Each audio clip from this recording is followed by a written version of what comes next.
हमारे आचार्य जी यहाँ उपस्थित हैं।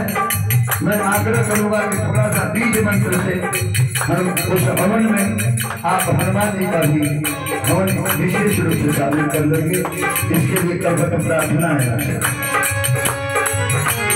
सजा दिया सजा दिया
हरे हर संगीता आलोक भाई के संगीता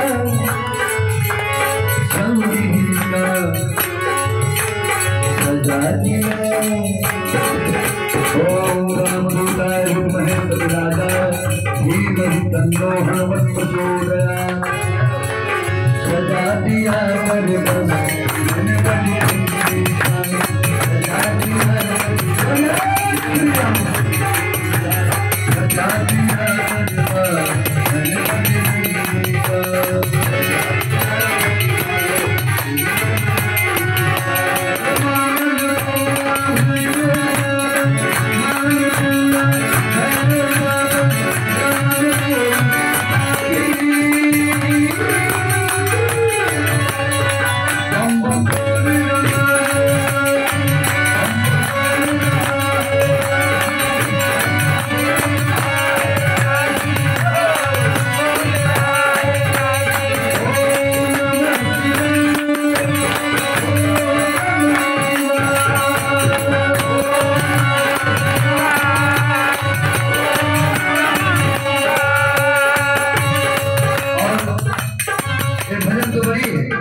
मगर ये कोई बनते हैं।